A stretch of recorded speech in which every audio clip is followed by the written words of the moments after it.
Hi everyone, this is the video for the week 10, part 2 of the payroll project. There's probably going to be 2 videos for this one just because this is a little more time consuming.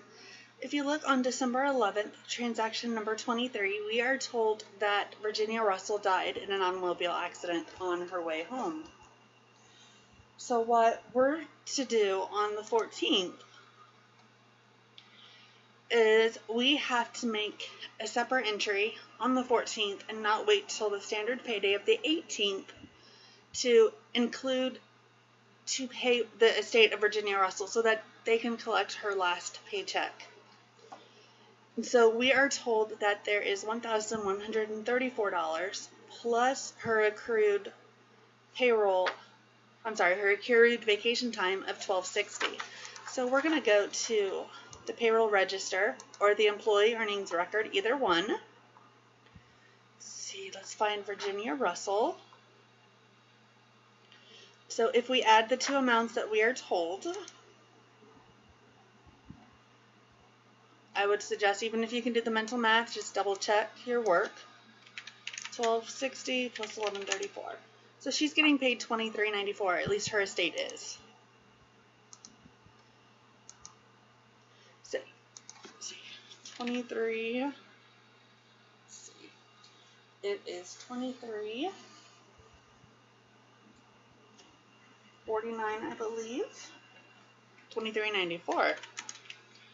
Okay, and as you can see, the form will do most of the work for you.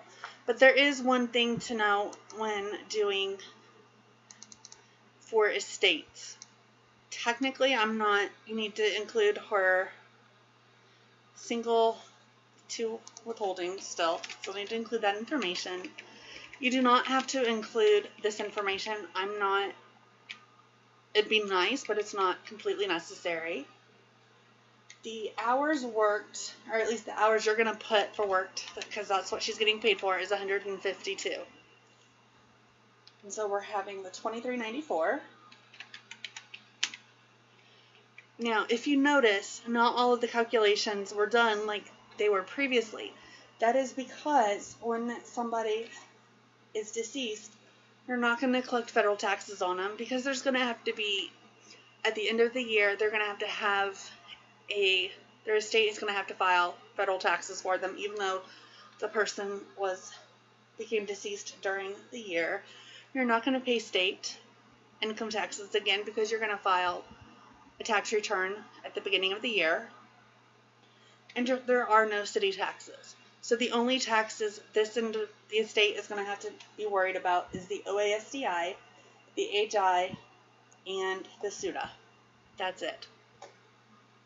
And so this is where it does become a little tricky, because she does have insurance that will need to be paid. So if you look at her previous paychecks, the insurance is $14.10, but it's actually going to increase a little bit because of her pay. If you look in the textbook, it tells you how much you're going to have to pay. So the deduction for group insurance premiums is $14.70. So that's going to be $14.70. And then you would enter that on the payroll register as well.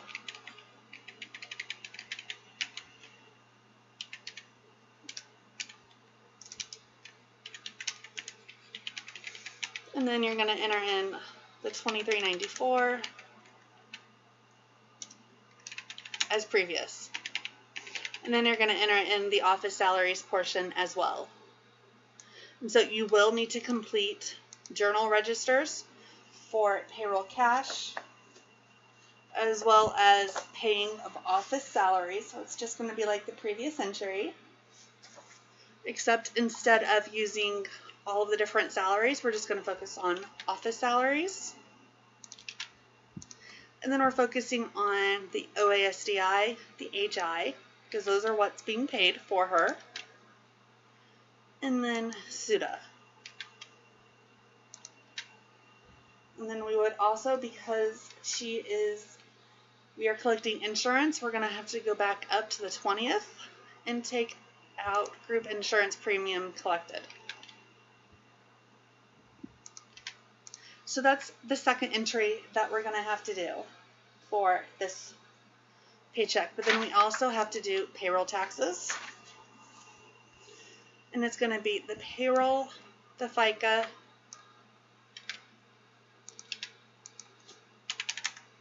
and so those are the journal transactions you're going to have for the 14th. Again, you're going to have to transfer those to the general ledger. Make sure that things are transferred correctly. Then on the 15th, if we go back to the textbook, we are going to start paying the taxes. So we have to go back in the previous months, and see how does it look when we pay taxes. So if we go back up and we look at, let's see if we can find it.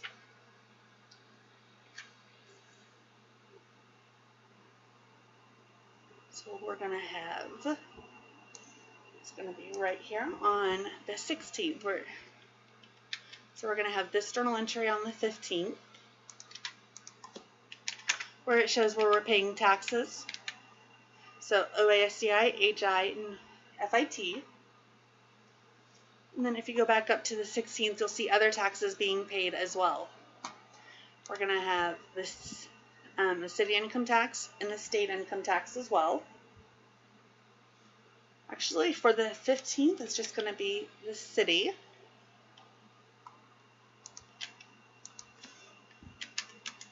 And then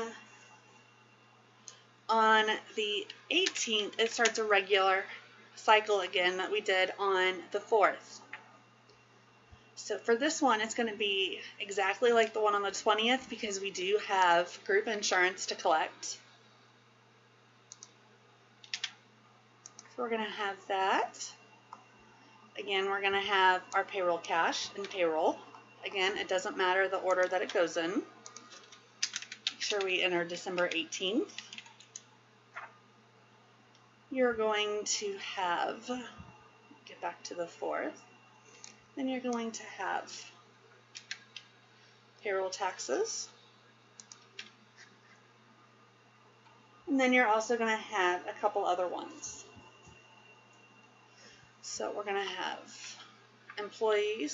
So let's see if I can make sure we got it. Well, we need to get the, instead of CIT, we're going to have the SIT.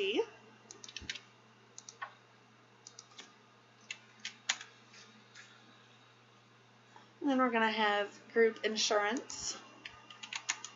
So if we look at the previous months, we're also going to have on the 18th the group insurance premium.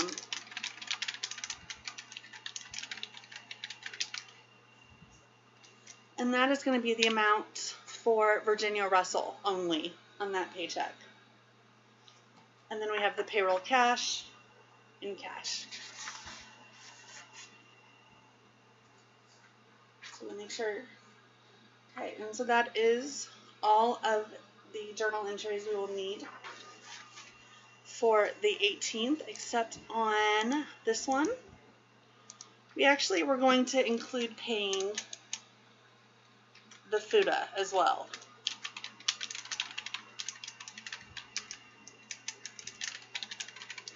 And again, it's the same procedure.